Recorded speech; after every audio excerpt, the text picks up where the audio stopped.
Mis amados amigos y hermanos, quiera nuestro amoroso y bondadoso Dios derramar cual refrescante lluvia en medio del árido desierto sus más ricas bendiciones sobre nosotros ahora y siempre.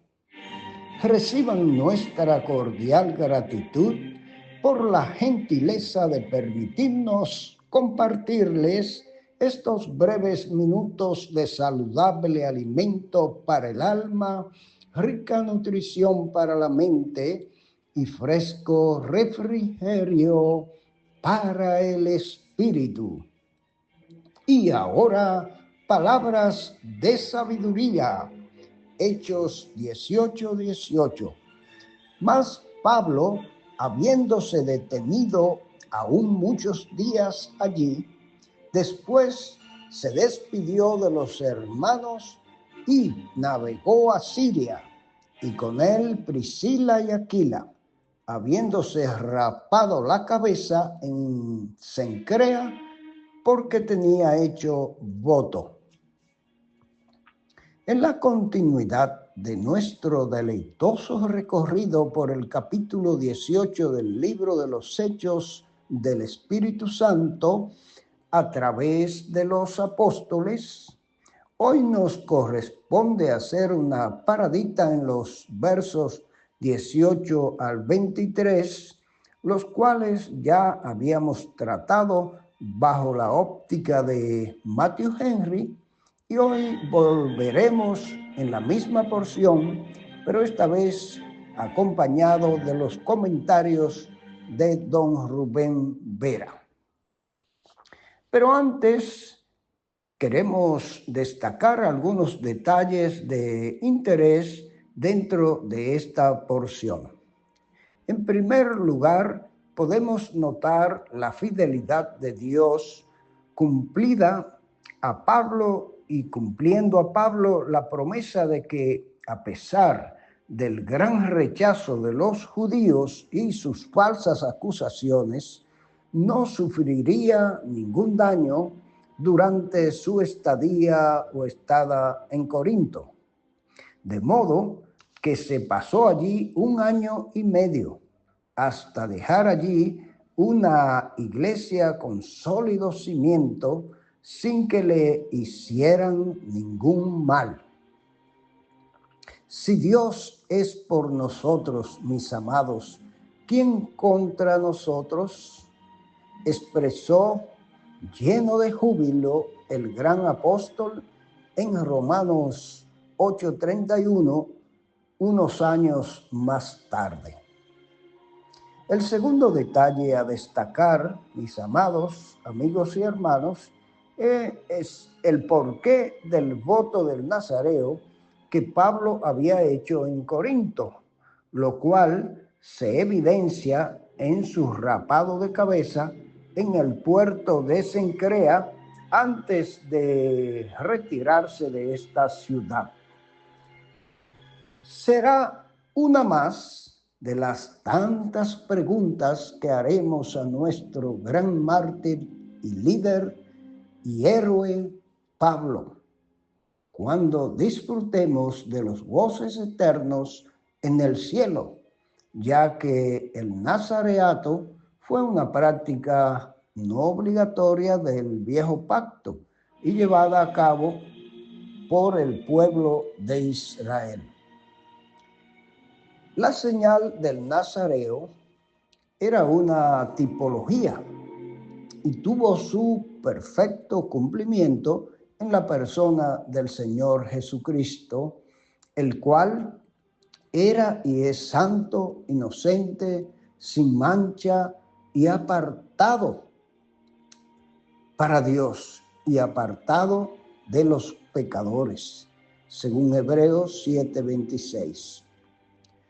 Por otro lado, es digno de destacar por lo extraño que resulta al comparar con lo de otros lugares donde el apóstol Pablo tenía encuentro con los judíos, debemos destacar aquí el comportamiento de los judíos de la sinagoga de la ciudad de Éfeso, ya que estos judíos, en vez de rechazar el mensaje de Pablo, les rogaron que se quedara con ellos para seguirle escuchando, según verso 20. Esto fue un gran aliciente del Señor para el apóstol Pablo, que no pudo acceder a esta petición y aprovechar ese momento de regocijo que él viviría con sus hermanos judíos, ya que estos no querían que él saliera de allí. Y, lógico, en ese momento no pudo acceder, pero les dejó allí a sus nuevos aliados, Aquila y Priscila, hasta que él volviera para seguir la gran obra que el Señor haría en la ciudad de Éfeso. No era el tiempo de la gran obra con Pablo, pero sí de iniciar la obra con Priscila y Aquila, y sí el tiempo de preparar el terreno para esa gran obra. Y para seguirnos contando un poco más acerca de la ruta a seguir del apóstol Pablo, escuchemos los siempre atinados y certeros comentarios de don Rubén Vera, esta vez con el tema Retiro de Corinto rumbo a Jerusalén, Hechos 18 al 23.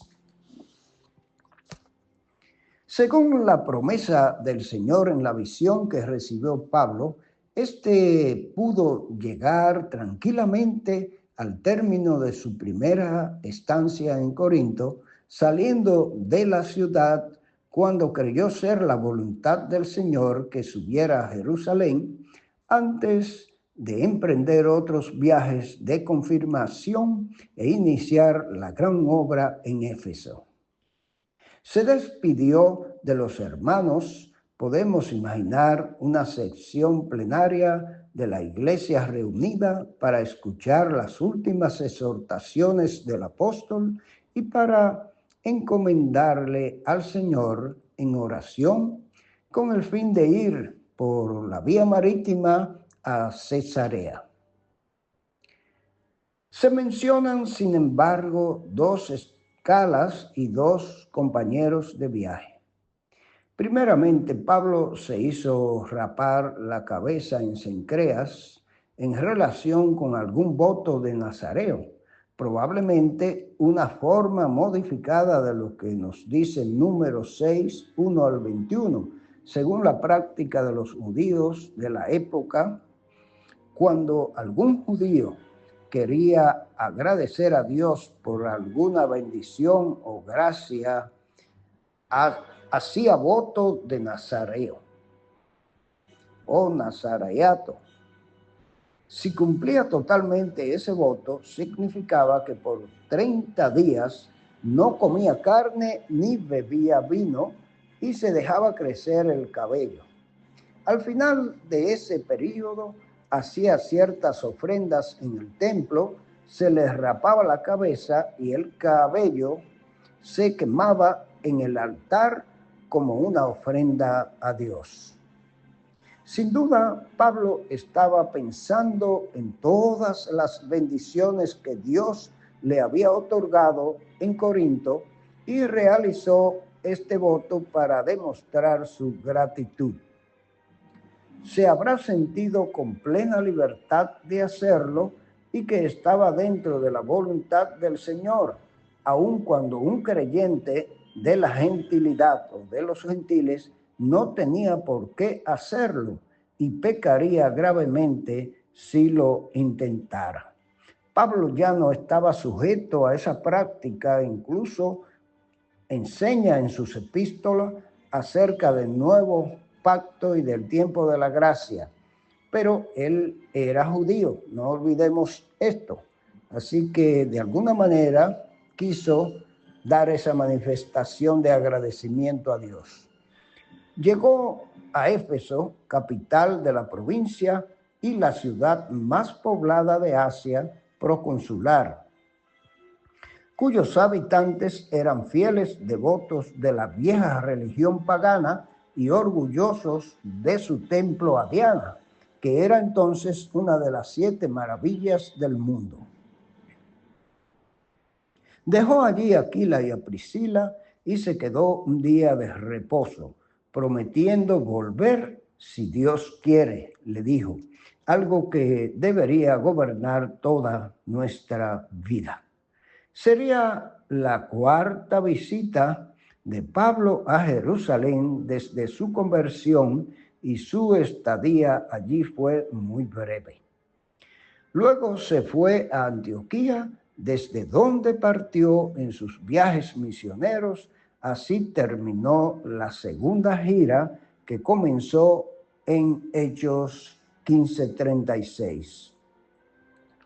Se quedó sin duda allí algún tiempo gozándose del refrigerio y comunión espiritual antes de salir a la 3ª gira, según nos dice Hechos 18:23 y al 21:4.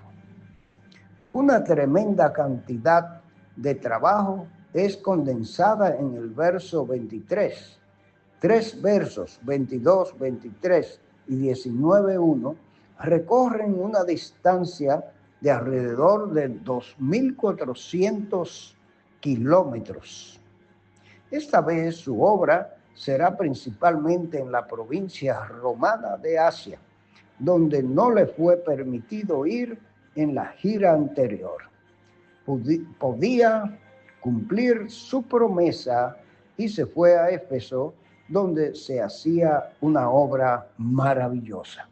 No olvidemos que Pablo, antes de salir de Éfeso, le prometió a sus hermanos judíos que él volvería si Dios lo quería. ¿Qué expresión de ejemplo nos deja el apóstol cuando dice si Dios quiere? No olvidemos que el escritor del libro de Santiago, medio hermano del Señor, nos amonesta y nos exhorta a que no debemos ser arrogantes en decir mañana iremos, sembraremos, cosecharemos, planearemos, hacemos tal, tal y tal, cuando siempre deberíamos decir si Dios lo permite, si Dios quiere, porque es una expresión de humildad y de reconocimiento de la soberanía y la omnipotencia divina. Es Dios quien nos puede permitir disfrutar el día de mañana o no, porque Él en su omnisciencia sí sabe si estaremos vivos o no mañana. Así que una buena lección de parte del apóstol Pablo con esa expresión, si Dios quiere. Ojalá, mis amigos y hermanos, que pudiéramos adoptarla en nuestras vidas, en nuestro diario hablar y caminar. Que el Señor nos bendiga, nos ayude a hacerlo así. Amén.